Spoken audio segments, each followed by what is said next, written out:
C'est dans ces années intenses, 1969, 70, 71, que j'ai connu un moine japonais qui venait d'arriver en France, parlant à peine le français et même pas très bien l'anglais, Sensei Taisen Deshimaru. Il avait vu les films sur les Tibétains et il s'est dit, nous pourrions tourner des films sur le zen ensemble, au Japon, pour l'aider dans ce qu'il appelait sa mission, de montrer le zen. D'abord, j'ai vu, outre cette force qui se dégageait de lui, il était, je ne sais pas combien tiennent d'âne, de judo, de kendo, centré dans son hara, mais en même temps, une bonté dont j'ai bénéficié très souvent, une bonté. Ce qu'il appelait, avec sa voix, harmonize, se mettre en harmonie avec le contexte. C'était une super démonstration du être un avec, to be one with, de Swami Prajnapat. Il m'a emmené partout, depuis l'austérité des monastères où on fait zazen pieds nus dans le froid pendant des heures, ça je l'ai vécu. Mais nous avons été aussi dans des bars de Ginza et dans tous les aspects du Japon.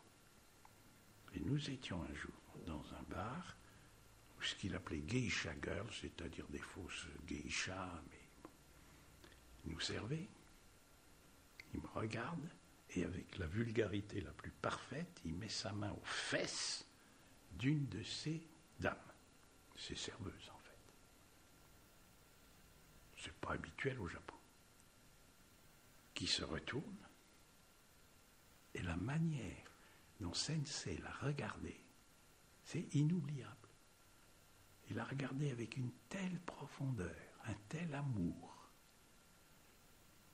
que cette phrase bien connue m'est venue à l'esprit, le maître zen ne fréquente plus que les bouchers et les prostituées, et tout le monde est changé en Bouddha. Et puis il m'a beaucoup provoqué, et c'était aussi un bon terrain d'entraînement, de faire face à ces plaisanteries, à ces petites ironies. Sa formule, c'était Zen, grande sagesse, Swamiji, petite sagesse. Bon, ben d'accord. Je le laisse dire, je n'en pense pas moins. En rentrant du Japon, une leçon, un enseignement s'était gravé en moi dans le sens d'une audace dans la liberté. Ne pas être restreint par des cadres sur ce qui se fait, sur ce qui ne se fait pas, comment un maître doit se comporter. Ça a complètement brisé, et ça c'est une immense bénédiction, la possibilité d'être trop influencé par le comportement extérieur de Swamiji. C'est un risque immense de devenir un imitateur de celui qu'on admire. Pas qu'il nous serve de modèle pour nous montrer ce qu'un être humain peut accomplir, ça c'est juste. Mais, voilà, là, comment un sage doit se comporter, Swamiji devient l'archétype.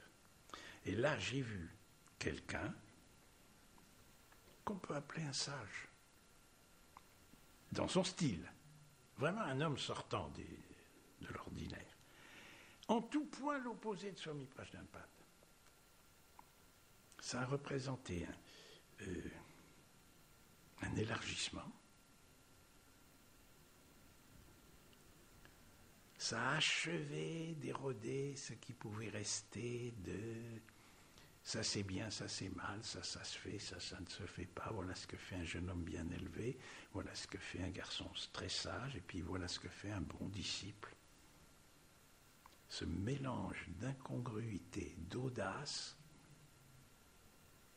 et de permanente vigilance et communion avec l'environnement dont Tensei Deshimaru était le témoin.